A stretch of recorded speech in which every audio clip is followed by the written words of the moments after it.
Mga kastig, ang pelikulang ating mapapanood ay ang Enemy at the Gates. Ito ay tungkol sa pagsakop ng mga German Nazi sa bansang Russia sa panahon ng World War II. Enjoy watching!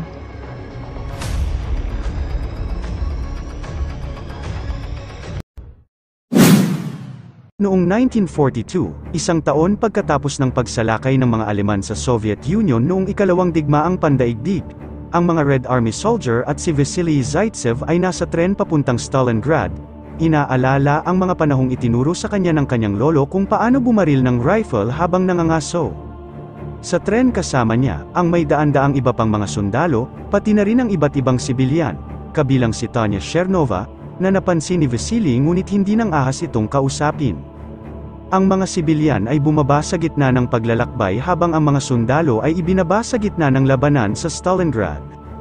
Kailangan nilang sumakay ng bangka para makarating sa front lines, at sinasamantala ito ng mga kalaban, hinuhulugan sila ng mga bomba at pinapaputukan sila ng mga ito.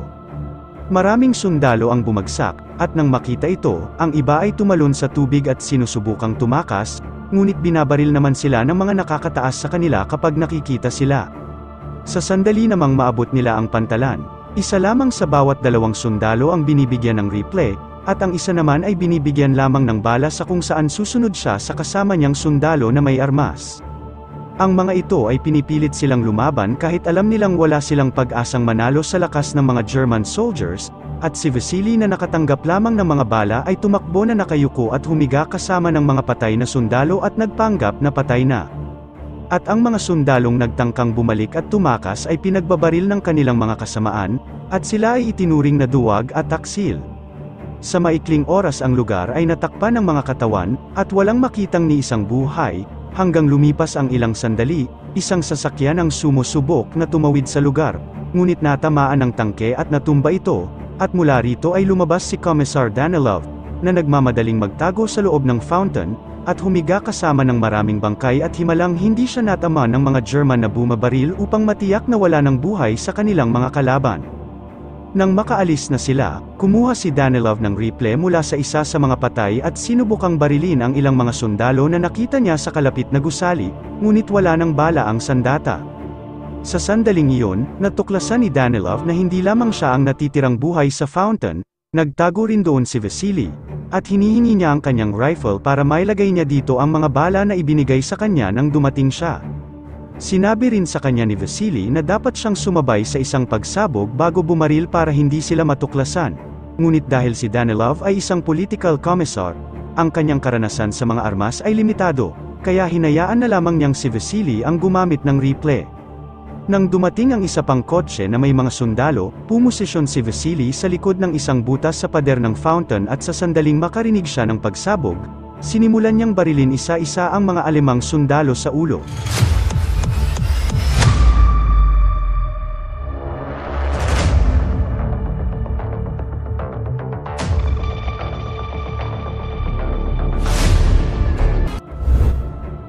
Makalipas ang ilang oras, nang sila ay nailigtas at nadala pabalik sa punong tanggapan, nagprint si Danilov ng isang serye ng mga pamphlets na nagsasabi sa kabayanihan ni Vasily. Pagkaraan ng mga araw, dumating si Chairman Nikita Khrushchev sa Stalingrad upang i-coordinate ang pagdepensa sa lungsod. Dahil ang Stalingrad ay simbolo ng kapangyarihan ni Stalin at hindi maaring mawala sa kanila ito. Siya ay galit na galit pagkatapos marinig ang tungkol sa isa pang pagkatalo. Humihingi siya ng mga ideya mula sa kanyang mga nasasakupan kung paano mapapabuti ang moral ng kanyang mga tauhan, ngunit karamihan sa mga sundalo ay inuulit lang ang parehong hindi epektibong taktika na kanilang ginagamit sa loob ng maraming taon. Si Danilov gayunpaman, ay nagmumungkahi ng ibang bagay. Iniisip niya na sa halip na parusa, dapat silang maghatid ng pag-asa. Dapat silang lumikha ng isang bayani at magbigay ng inspirasyon sa mga tao, kung gusto nilang maprotektahan ang inang bayan, at siya ang may perpektong bayani para sa trabahong iyon. Ang ideya ni Danilov ay naaprubahan at nakuha niyang mapromote bilang isang senior lieutenant. Lumilitaw ngayon ang mukha ni Vasily sa pahayagan, na nagpapakita sa kanya bilang isang halimbawa na dapat sundin. Na-promote din siya sa Sniper Division. Mula noon, si Vasily ay naging mukha ng hukbo ng Russia, parehong pambansang bayani at icon ng propaganda, at ang kanyang mukha ay makikita sa bawat edisyon ng FHM magazine kasama ang Viva Hot Babes, kasama pa ang mga pamphlets na idinidikit sa mga daan sa buong pader ng bansa. Isang araw, habang siya ay nasa kanyang misyon, si Vasily at ang kanyang koponan ay natagpuan ng isang batang lalaki na tinatawag na Sasha Filipov, na humahanga kay Vasily. Inaanyayahan niya sila sa kanilang tahanan, kung saan ang kanyang ina na si Ginang Filipov ay naghanda para sa kanya ng isang hapunan bilang pasasalamat sa kanyang ginawa para sa kanilang bayan. Di nagtagal pagkatapos nilang makarating doon, dumating din si Danilov, na may daladalang mga liham mula sa mga tagahanga ni Vasily mula sa buong bansa.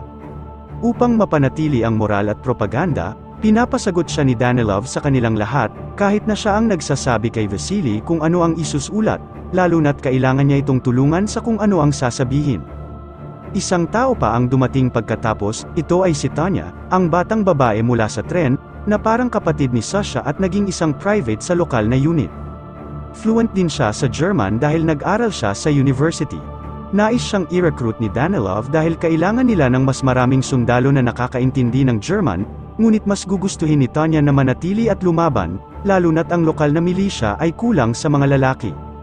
Pagkaraan ay nagbago ang isip niya nang ipaliwanag ni Danilov kung gaano niya sila matutulungan sa pamamagitan ng pag-decode ng German intel, at magpapadala siya ng 100 sundalo kapalit ng bawat taong nagsasalita ng German, abay iba rin ang diskarte para paraan din. Samantala, nagsisimula ng magdusa ang hukbong Aleman sa pinsalang idinudulot ni Vasily at ng kanyang pangkat ng mga sniper sa kanilang hanay, kaya ipinatawag nila si German Major Erwin Koenig, isang kilalang marksman at pinuno ng German Army Sniper School sa Zossen. Siya ay nakatalaga sa pagpatay kay Vasily, at si Koenig ay naghahanda ng isang plano na gagawin upang lumapit sa kanya si Vasily sa halip na siya. Makalipas ang ilang oras, ginising si Vasily mula sa pagkakaidlip ng kanyang koponan dahil may ilang problema sa lugar malapit sa 7-Eleven.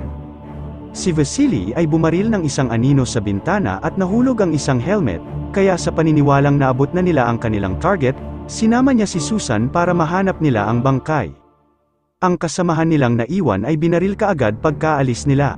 Ang dalawa ay nakuhang makapunta sa loob ng department store habang nagtatagong tumatakbo hanggang sa maabot nila ang bintana, at doon ay natuklasan nila ang isang manikin na nakadapa para magmukha itong sniper.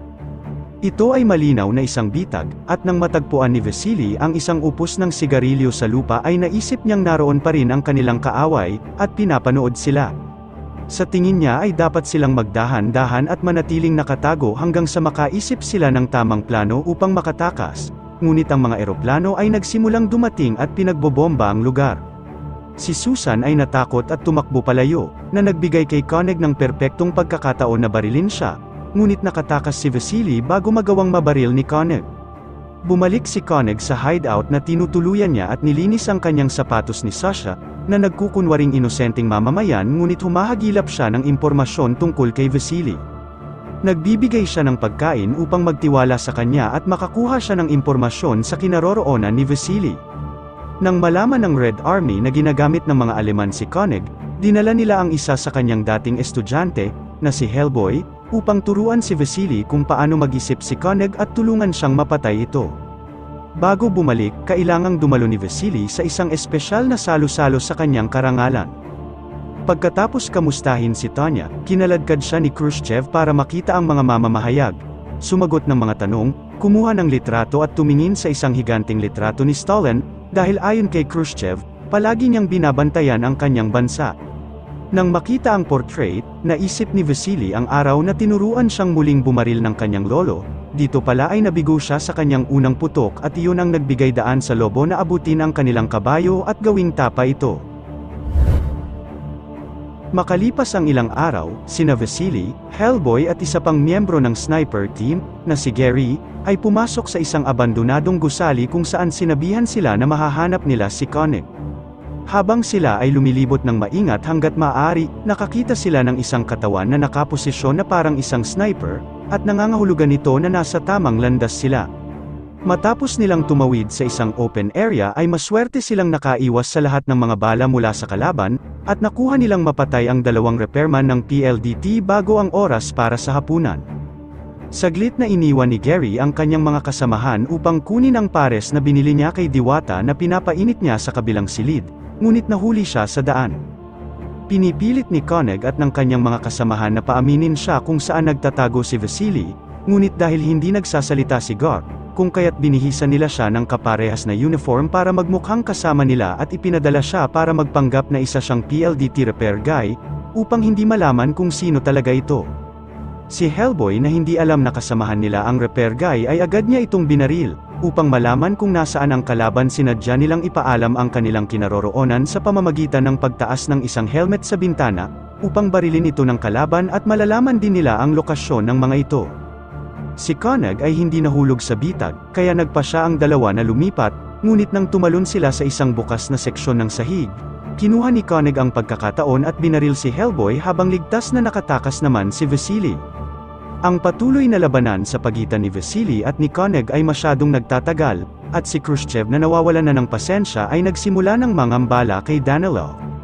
Pagkatapos ng kanilang pagpupulong, pumunta si Danilov kay Tanya upang dalhan siya ng regalo at subukang ligawan siya, ngunit nabigla ito nang hiniling sa kanya na magpalipat ng department. Makalipas ang ilang oras, bumalik si Vasily sa punong tanggapan na masama ang kalooban, hindi pa siya nakakita ng isang sniper na tulad ng nakita niya ngayon, at sa tingin niya na si Koenig ay masyadong mahusay kumpara sa kanya at iniisip niyang malabo niya itong matalo. Ipinangako sa kanya ni Danilov na makakakuha sila ng bagong intel at sinisigurado niyang si Vasily ay makakapantay o maaaring mahihigitan pa si Koenig, kaya't wala siyang dapat ipag-alala. Ngunit humihingi siya ng pabor bilang kapalit. Gusto niyang kausapin ni Vasily si Tanya at kumbinsihin huwag nang ituloy na hilingin ang paglipat niya. Nang subukan ni Vasily na gawin yon, ipinaliwanag ni Tanya na hiniling niyang mailipat dahil ng araw na iyon ay nalaman niyang kasama ang kanyang mga magulang sa isang grupo ng mga bilanggo na pinatay ng mga Aleman, at nais niyang pumunta doon at lumaban. At nang maunawaan niya ang kagustuhan ni Tanya para gumanti, binigay ni Vasily sa kanya ang rifle ni Hellboy. Pagkatapos magbahagi ng impormasyon ni Sasha kay Koenig, sina Koenig at Vasily ay pumunta sa parehong abandonadong gusali, sa pag-aakalang magugulat nila ang isa sa kanila.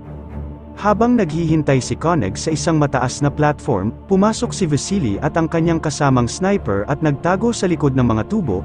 Ang paggalaw nito ay naging hudyat upang malaman ni Koenig ang kanilang posisyon. Sa sandaling ang dalawa ay sinubukang gumalaw, binaril sila ni Koenig, dahilan para mawala ang kanyang rifle at ang kanyang kasama ay nasaktan.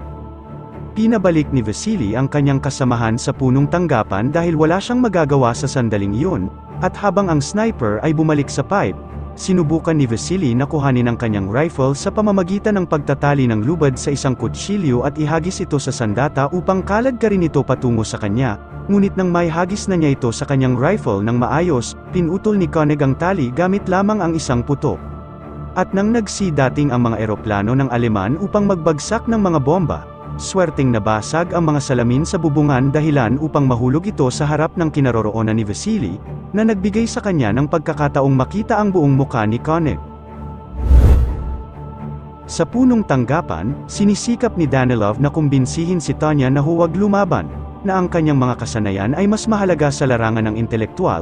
Naputol ang kanilang pagtatalo sa pagbalik ng isang sniper, na nagsabi sa kanila kung ano ang nangyari. Walang pagdadalawang isip si Tanya na pumunta sa parehong ruta kung nasaan si Vasily upang matulungan niya ito.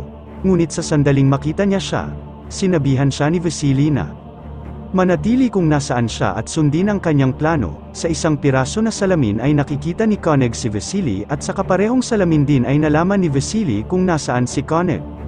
Hiniling niya kay Tanya na kumuha ng isang piraso na salamin at paikutin ito hanggang sa mag-reflect dito ang liwanag upang masilaw nila si Koenig, na nagbigay ng isang pagkakataon para kay Vasily upang mabawi ang kanyang rifle at barilin siya. Hindi niya nakuhang mapatay si Koenig, ngunit natama naman niya ang kamay nito. Nang makabalik sina Vasily at Tanya sa punong tanggapan, nag-celebrate sila kasama ng iba pang mga sundalo. Nang matutulog na sila sa init ng kanilang pagnanasa ay pesimple silang nagwakawaka tsak sakchenes sa gitna mismo ng communal bedroom.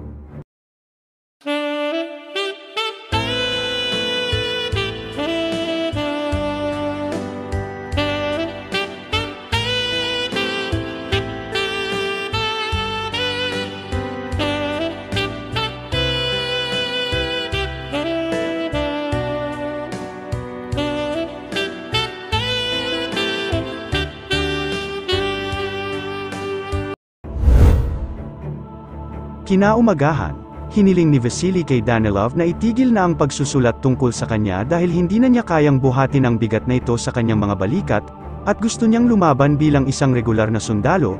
Hindi ito tinanggap ni Danilov at upang mapapayag si Vasily, dinala niya si Sasha, na sobrang humahanga sa kanya at sinabing ang bata ang kumukuha ng mga impormasyon tungkol kay Koenig. Habang nakatingin sa kanya ang bata na may malaking pag-asa sa kanyang mga mata, hindi makatanggi si Vasily at pumayag siya. At sinabi ng bata kung saan ang lugar kung saan naghihintay si Koenig. Ang lupa ay natatakpan ng mga katawan, kaya nagtago si Vasily sa mga ito at naghintay na magpakita si Koenig. Gayunpaman, nagkaroon ng isang problema, nang dahil sa sobrang tagal ng paghihintay niya ay nakatulog siya.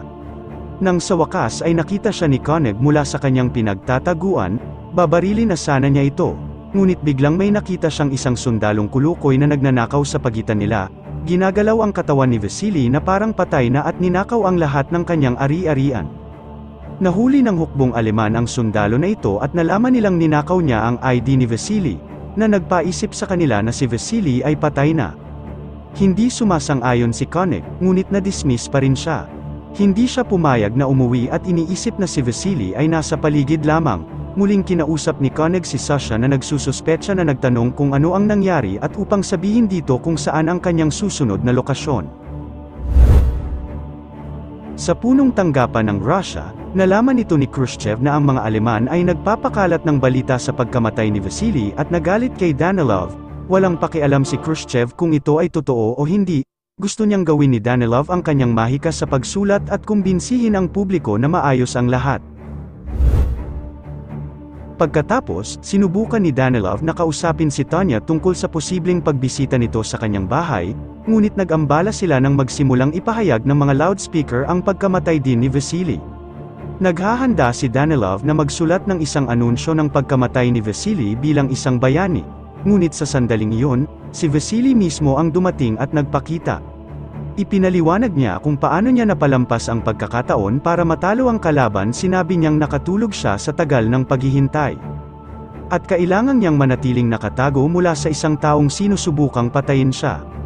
Pagkatapos nagtanong si Vasily tungkol kay Tanya, at sinabi sa kanya ni Sasha na ang alam ni Tanya ay patay na siya, kaya nagpunta siya sa istasyon upang mahanap si Koenig at makapaghiganti. Nagmamadali sina Danilov at Vasily na pumunta sa istasyon upang iligtas siya, at nang matagpuan nila siya, naghalikan sina Vasily at Tanya, na naging sanhi upang makaramdam ng matinding selos si Danilov.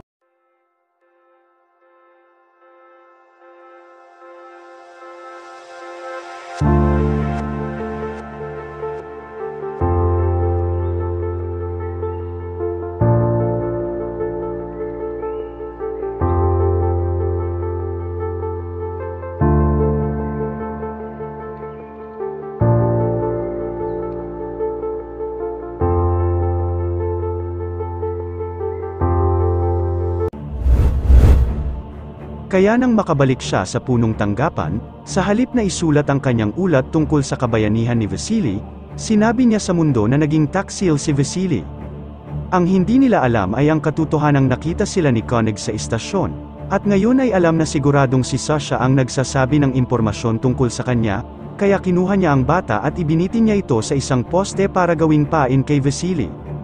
Ang sobrang nasaktan at nagalit sa nangyaring ito ay hindi si Vasily kundi si Tanya. Sa sobrang galit walang pag-iisip na gusto niyang gumanti kay Koenig ngunit pinigilan siya ni Vasily, at sinabing iyon ang gustong mangyari ng kalaban ang magalit sila upang mahulog sa kanyang bitag. Nagkasundo sila sa isang plano, habang sinusubukang hanapin upang patayin si Koenig ni Vasily.